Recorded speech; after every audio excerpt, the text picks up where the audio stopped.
અયોધ્યાના રામ મંદિર સાથે જ વાગરાના રામ મંદિરની પ્રાણ પ્રતિષ્ઠાનો યોગ સર્જાયો છે। પહેલા ગામડાઓમાં માટીના કાચા મકાનો બનતા હતા અને ભગવાન માટે મંદિરો પણ કાચી માટીમાંથી બનાવવામાં આવતા હતા। નરણાવી ગામમાં આશરે 100 વર્ષ જૂના આવા જ એક મકાનમાં રામજી મંદિર હતું। હવે સમસ્ત ગ્રામ દ્વારા આ મંદિરનું નવનિર્માણ થઈ રહ્યું છે અને અયોધ્યામાં જે સમયે અને જે દિવસે રામ મંદિરની પ્રાણ પ્રતિષ્ઠા જે મુહૂર્તમાં થનાર છે ત્યારે જ આ ગામ નરવાણીમાં ભાવિ ભક્તો દ્વારા મૂર્તિને સ્થાપિત કરવાનું આયોજન કરેલ હોય અને પૂર્વ દિને ભાવિ ભક્તો દ્વારા આનંદ ઉલ્લાસથી શોભાયાત્રા કાઢીને મૂર્તિ મંદિરે પધરાવેલ અને સોમવારે ભારે ઉત્સાહથી પ્રાણ પ્રતિષ્ઠા કરાઈ હતી। મંદિરનું નિર્માણ અમે પહેલાં જૂનું મંદિર હતું જે કાચા મકાનમાં હતું અને એને અમે ભૂમિપૂજન કર્યું 4 જુલાઈ 2023-22ના રોજ,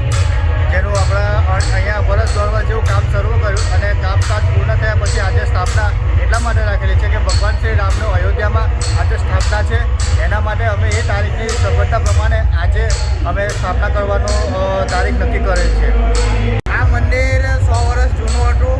અને મંદિર બનાવવા માટે અમે નક્કી કર્યું, એક મિટિંગ કરી કે ભાઈ આ જૂનું મંદિર છે એ આપણે નવું મંદિર નિર્માણ કરીએ, એ રીતના બધા વિચાર કર્યો અને સમસ્ત ગામને નક્કી કરીને એક મિટિંગ કરી અને બધા તૈયાર થયા અને અમે પ્રતિ એકરે 500 લેખે ઉઘરાવ્યા આખા ગવર્મેન્ટે પૈસા જેની જેવી જમીન હતી એ રીતના, અને મંદિરનો ફાળો કર્યો। આજુબાજુમાં જે ઘટતું હતું એ આજુબાજુના વડીલોએ સહકાર આપ્યો અને મંદિર નિર્માણ કર્યું છે।